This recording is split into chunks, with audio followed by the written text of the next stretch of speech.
Era odată un moșneag și o babă. Moșneagul avea o fată și baba avea o fată. Fata moșneagului era frumoasă și bună la inimă. Fata babei era slută, țâfnoasă și rea la inimă. Seara se duceau amândouă la șezătoare. Fata moșneagului torcea câte un ciur plin de fuse. Fata babei numai câte un fus. Fata babei, vicleană, lua ciurul și spunea acasă că ea a tors acele fuse. Iar baba îi spuse moșneagului că fata lui e leneșă și s-o alunge de la casă. Într-o zi, moșneagul chemă fata și zise: „Draga tatei, măta zice că ești rea de gură și nărăvită. Hai, du-te și tu încotro te-a îndreptat Dumnezeu. Dar, ori și unde te-ai duce, să fii blajină și harnică." Și fata, cu lacrimi în ochi, pornește în lume. Merge cât merge și dă de o cățelușă. Bolnavă și slabă, de-i numărai coastele. „Fată frumoasă și harnică," zice cățelușa, „fie-ți milă de mine." Fata o îngriji foarte bine și își căută de drum. Mai merse și dă de un păr înflorit, dar plin de omizi. „Fată frumoasă și harnică," zice părul, „curăță-mă de omizi." Fata îngriji copacul și merse mai departe să-și caute stăpân.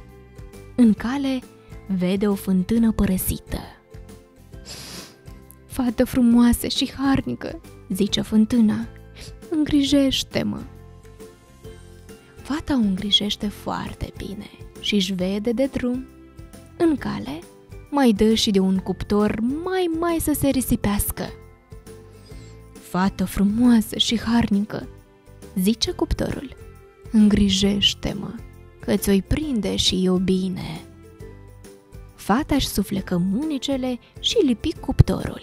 Mai mergând zi și noapte, iată că se rătăci. Dar nu-și pierdu nădejdea în Dumnezeu. Merse până a dat de o poiană foarte frumoasă, cu o căsuță, iar la căsuță o babă. „Ce cauți, copilă?" întreabă baba. „Și cine ești?" „Sunt o fată săracă, fără mamă și tată. Caut stăpân." „Sărmana fată, eu sunt Sfânta Duminică. Rămâi și slujește la mine. Vezi să-mi lai copilașii, să-i hrănești, să-mi faci bucate până mă întorc de la biserică."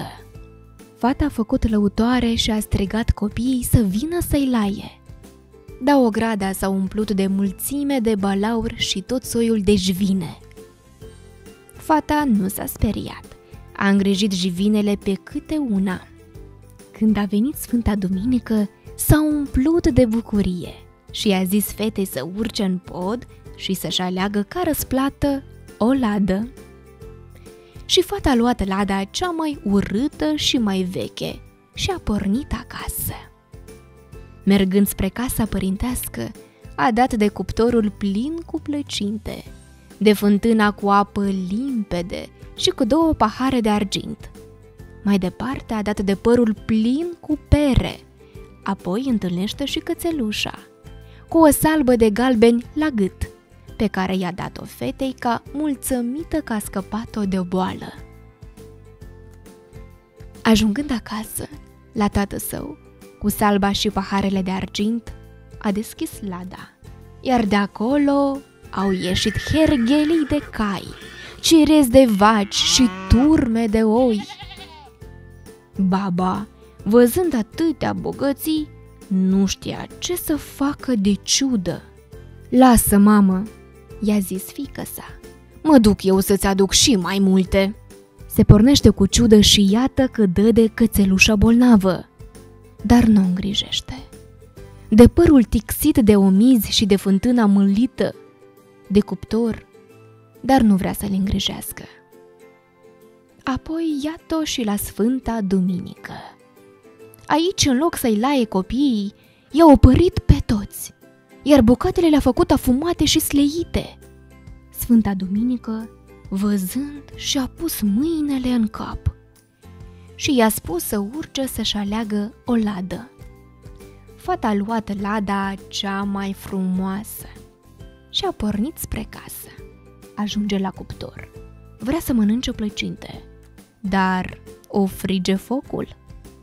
La fântână nu poate bea apa. Părul e cu rod, dă să ia măcar o pară, dar pomul crește până în cer. Cățelușa e cu salba de galben la gât. Fata dă s-o ia, dar cățelușa o mușcă. În sfârșit, ajunge acasă și deschide lada. Au ieșit de acolo o mulțime de balauri, care au mâncat-o pe babă cu fată cu tot. Iată așa au rămas moșneagul cu fata sa și cu nenumăratele bogății. Iar fata s-a măritat cu un om bun și harnic și la casa lor cânta și cântă cocoșii. Și pe stâlpii porților, și în prag, și în toate părțile.